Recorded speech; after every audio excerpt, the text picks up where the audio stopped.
उसके यूएवी, पाकिस्तान के एयरक्राफ्ट और उसकी मिसाइलें हमारे सशक्त एयर डिफेंस के सामने सबके सब ढेर हो गए। मैं देश के सभी एयरबेस से जुड़ी लीडरशिप की, भारतीय वायुसेना के हर एयर वॉरियर की हृदय से सराहना करता हूं। आपने वाकई बहुत शानदार काम किया है। साथियों, आतंक के विरुद्ध भारत की लक्ष्मण रेखा अब एकदम स्पष्ट है। अब फिर कोई टेरर अटैक हुआ तो भारत जवाब देगा, पक्का जवाब देगा। ये हमने सर्जिकल स्ट्राइक के समय देखा है, एयर स्ट्राइक के समय देखा है, और अब तो ऑपरेशन सिंदूर भारत का न्यू नॉर्मल है।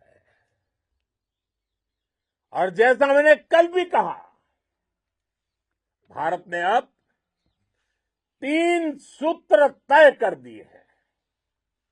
पहला, भारत पर आतंकी हमला हुआ, हम अपने तरीके से, अपनी शर्तों पर, अपने समय पर जवाब देंगे।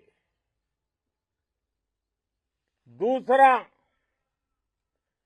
कोई भी न्यूक्लियर ब्लैकमेल भारत नहीं सहेगा।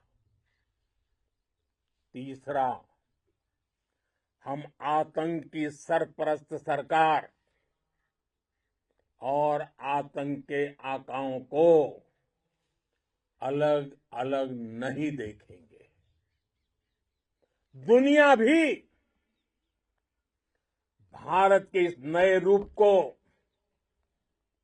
इस नई व्यवस्था को समझते हुए ही आगे बढ़ रही है। भारत माता की! भारत माता की! साथियों, ऑपरेशन सिंदूर का एक एक क्षण भारत की सेनाओं के सामर्थ्य की गवाही देता है। इस दौरान हमारी सेनाओं का कोऑर्डिनेशन वाकई में कहूंगा शानदार था।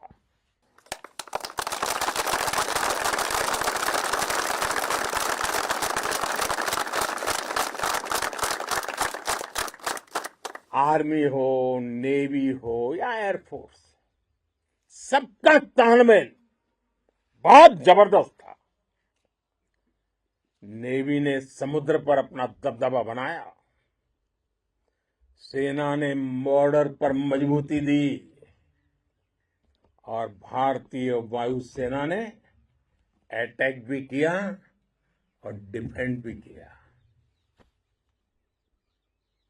बीएसएफ और दूसरे बलों ने भी अद्भुत क्षमताओं का प्रदर्शन किया है। Integrated air and land combat system ने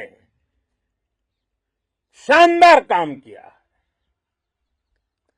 और यही तो है जॉइंटनेस। ये अब भारतीय सेनाओं के सामर्थ्य की एक मजबूत पहचान बन चुकी है। साथियों, ऑपरेशन सिंदूर में मैन पावर के साथ ही मशीन का कोऑर्डिनेशन भी अद्भुत रहा है। भारत के पारंपरिक एयर डिफेंस सिस्टम हो, जिन्होंने अनेक लड़ाइयां देखी हैं, या फिर आकाश जैसे हमारे मेड इन इंडिया प्लेटफॉर्म हो, इनको S-400 जैसे आधुनिक और सशक्त डिफेंस सिस्टम ने अभूतपूर्व मजबूती दी है। एक मजबूत सुरक्षा कवच भारत की पहचान बन चुकी है। पाकिस्तान की लाख कोशिश के बाद भी हमारे एयरबेस हो या फिर हमारे दूसरे डिफेंस इंफ्रास्ट्रक्चर, इन पर आंच तक नहीं आई, और इसका श्रेय आप सभी को जाता है।